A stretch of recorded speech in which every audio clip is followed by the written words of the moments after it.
Boa noite, nós estamos começando mais um programa de Direção Espiritual.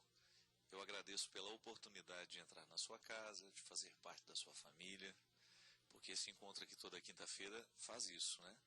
Ele nos permite essa familiaridade, a gente acaba participando um da vida do outro. Você, quando manda a sua vida, o seu problema, a sua dificuldade, quando você nos conta as histórias que você também vê pelo mundo, né? Você nos ajuda a construir este programa.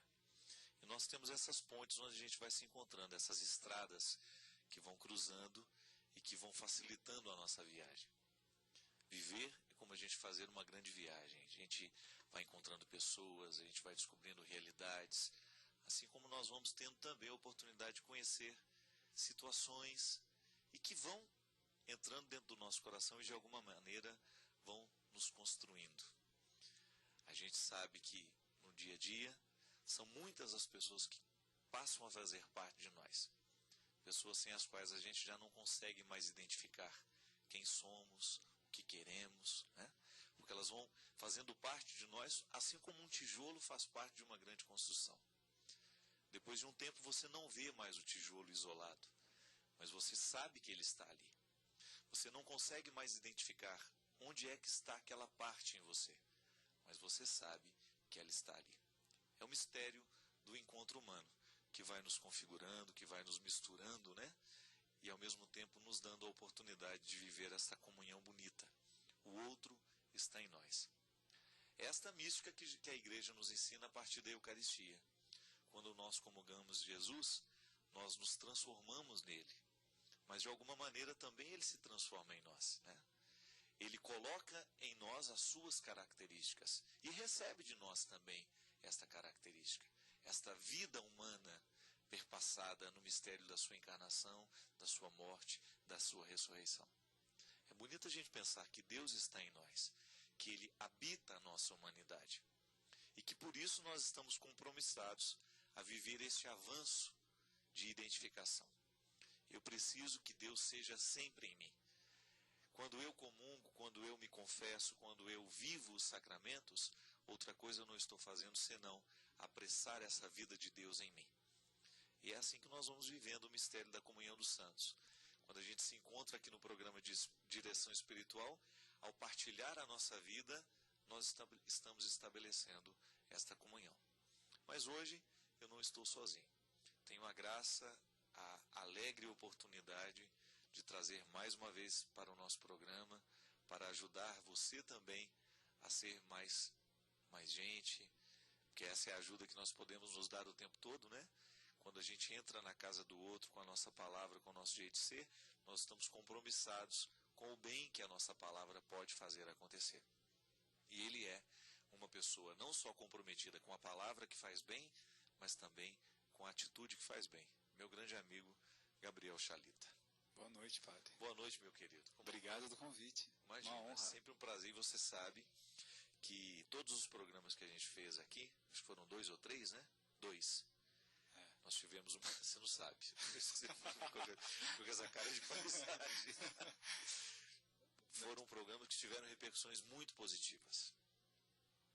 Que bom, né? Fico feliz. Muito obrigado. Também. Aliás, em vários lugares em que eu vou, as pessoas também comentaram do programa, falaram dessa conversa que a gente faz sobre coisas cotidianas, né? Coisas que marcam a nossa vida. Estava vendo você fazer essa abertura dessa conexão, dessa viagem, né? Eu acho que o mais bonito nas relações humanas, né, e no sacerdócio, ou nos ministérios todos que há na igreja, ou na ocupação humana, no ofício humano, está em a gente fazer alguma coisa que a gente acredita e que toca no nosso coração também, né? Eu acho que isso é muito bonito. A amizade é assim, né?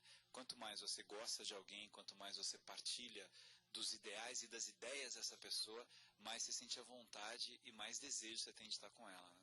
Com certeza. É aquilo que a gente já falou aqui em outros programas, Gabriel.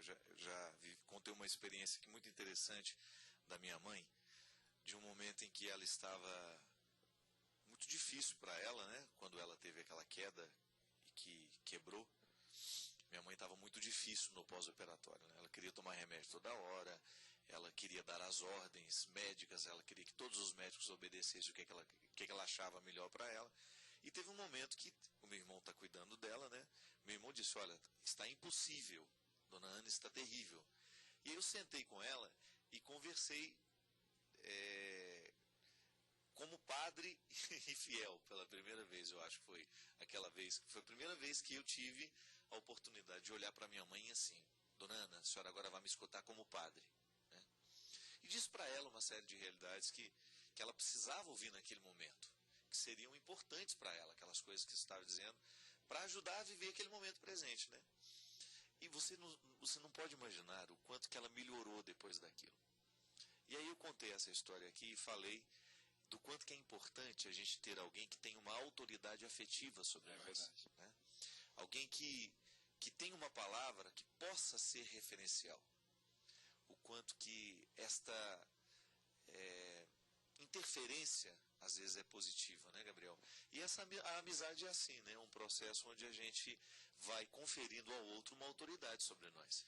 Sabe, padre, hoje eu estava dando uma palestra e aí eu estava retomando um tema que eu gosto muito de falar em palestra, que o Montoro falava muito também, que é de um filósofo que você também gosta muito, que é Teilhard de Chardin, quando ele faz uma classificação das pessoas entre os desanimados, os boas-vidas e os entusiastas, né? Então, ele fala que os desanimados são pessoas que acordam desanimadas, que estão sempre de mal com a vida, estão sempre de mau humor, tudo é pesado, né? Tá frio, ela fala, tá frio, eu não gosto do frio, tá calor, eu não gosto do calor, é de dia, eu não gosto de dia, enfim, é o desanimado. Boa vida é aquele que topa tudo e não faz absolutamente nada, né? E o entusiasta, né, como diz a palavra, que é alguém cheio de Deus, são pessoas que transbordam na sua vida, e por isso tocam na vida das pessoas. Aí eu estava dando essa palestra, né, na hora das perguntas, uma mulher levantou e falou assim: Chalita, você acha que é possível ajudar alguém que está desanimado a passar a ter uma vida de entusiasta, ou alguém que é um boa vida a ser um entusiasta? Quer dizer, na verdade eu estava perguntando o seguinte: é possível transformar as pessoas? Aí eu disse para ela que o processo, na verdade, de estratégia de uma empresa, de uma aula, de uma escola, o esquema até de um programa de televisão, ele a sua estratégia ela é racional, né? Mas no momento em que você quer tocar no coração das pessoas, aí é na emoção. A pessoa ela só muda se ela quiser mudar, mas você pode ser um grande instrumento de mudança na vida da pessoa. Aí vem a autoridade afetiva que você está dizendo, que vale para uma amizade, que vale no programa de televisão. Você fala e as pessoas estão do outro lado acompanhando e pensando naquilo que está sendo dito, né? Que vale numa pregação, num livro, numa missa. Eu imagino que aquela palavra que eu estou colocando para aquela pessoa, ela tem uma autoridade afetiva. Por quê, né? A autoridade, a palavra é bonita, né? Você é tão autor quanto eu. Então você diz uma coisa e quem está em casa sente que aquilo que você diz é também de autoria dela, porque tocou no coração dela, que é uma relação de pai com filho. Quando o pai ele tem autoridade, não autoritarismo, ele faz com que o filho seja tão autor quanto ele daquela ideia que ele está colocando, ou daquela determinação que ele está fazendo. Mas as transformações humanas são possíveis, né, padre? E mesmo porque essa autoridade é que confere àquela pessoa a capacidade de refletir, né? Às vezes, Gabriel, eu encontro dentro de mim isso, assim, quanta coisa cristalizada, né? Porque se a gente não corrige com o tempo, né? Eu sempre digo que na infância é fácil mudar, na adolescência é fácil mudar. Quando chega a juventude já fica um pouquinho mais difícil, né? Depois a vida adulta é ainda mais difícil.